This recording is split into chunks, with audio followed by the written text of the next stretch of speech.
Dalam Bapa dan Putra dan Roh Kudus. Amin. Allah Tritunggal Maha Kudus. Engkaulah terang dari segala terang. Terang yang tak tersampaikan. Terang yang luar biasa. Terang yang membuat orang bisa mati. Karena itulah mengapa kita tidak bisa melihat terang Allah. Karena terang Allah dapat menghancurkan, membinasakan manusia. Hanya Musa yang diizinkan untuk melihat terang Tuhan dari belakang. Tidak dari depan, tapi dari belakang. Dan dalam terang Allah tidak ada kegelapan. Bantu kami ya Bapa untuk mengenali terang itu. Terpujilah nama-Mu dan sepanjang masa. Amin. Para saudara, kenapa kita manusia tidak bisa melihat Allah? Karena Allah itu adalah terang yang jutaan watt. Ya, sekali lagi yang tak bisa kita selami dengan kemanusiaan kita. Ketika kita bertemu dengan Allah, kita pasti mati. Karena terang itu sangat-sangat jutaan mungkin watt. Kita saja melihat terang matahari, kita bisa menjadi buta. Apalagi melihat terang Allah. Nah, dalam konteks ini kita perlu bicara sedikit tentang Yesus sebagai terang. Ya. Dalam kegelapan. Dan kenapa Yesus lahir di masa kegelapan. Ya. Dan itulah terang itu telah datang. Karena kita hidup dalam kegelapan. Kita bisa melihat misalnya di kamar kita kalau lampu mati. Ya. Apa yang terjadi pada perasaan kita? Kita takut, gelisah, cemas. Ya. Kita merasa tidak aman, tidak nyaman. Itulah kegelapan. Ketika orang hidup dalam kegelapan, maka hidup dalam ketidakpastian, ketidaknyamanan, kejenuhan, kebosanan. Itu secara fisik bisa kita lihat.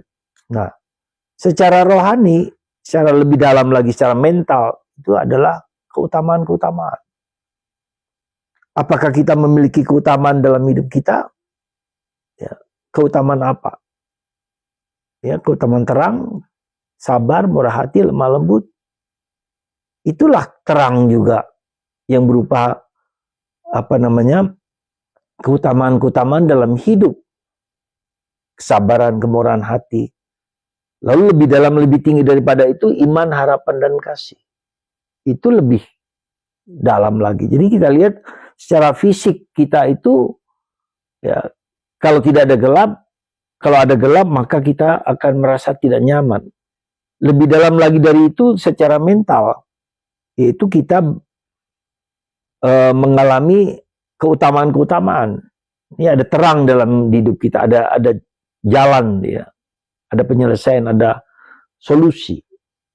Kemudian lebih dalam lagi daripada itu, lebih tinggi daripada itu, iman, harapan, dan kasih. Dan lebih tinggi daripada itu adalah kebersatuan dengan Tuhan. Kebersatuan dengan terang itu sendiri. Hidup kita tetap kuat meski kita mengalami ketidakberdayaan.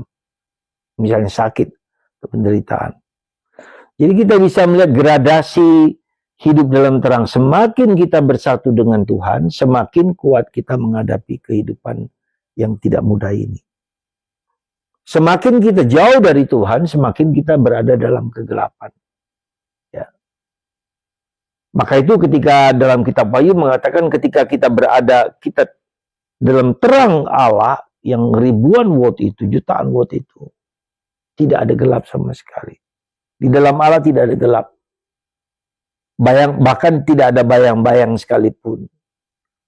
Maka mari saudaraku, kita berusaha hidup dalam terang, bersatu dengan sang terang, sang Allah. Kita berusaha hidup dalam cahayanya, dalam cahaya, dalam segala macam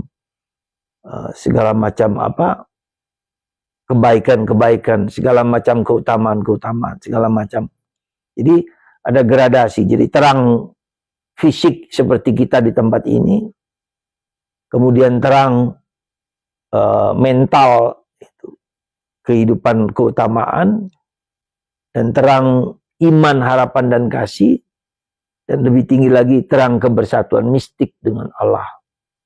Ya, cahaya Allah memancar dalam diri kita, dan itu menjadi tanda bahwa kita hidup dalam apa? Dalam terang itu, dan hidup dalam cahaya yang bersinar, memancarkan. Hidup misi kita, hidup kesaksian kita bukanlah pertama-tama kita memberi kesaksian tentang Allah kepada orang, tapi hidupku itu memancarkan sinar, memancarkan terang. Dan pertanyaan lebih lanjut, apakah terang dalam hidupku itu sungguh-sungguh memberikan kelegaan, kenyamanan, kesenangan, kebahagiaan bagi diriku dan bagi orang lain. Semoga kita memahami prinsip terang dalam diri kita, supaya kita tidak hidup dalam kegelapan, dalam ketidakpastian. Bersama Tuhan, oleh Tuhan, dan dengan Tuhan kita hidup dalam terangnya. Semoga terang Kristus menyinari seluruh diri kita. Berkat Tuhan atas Anda semua, atas kita semua, atas diri kita masing-masing dalam Bapa, Putra, dan Roh Kudus. Amin.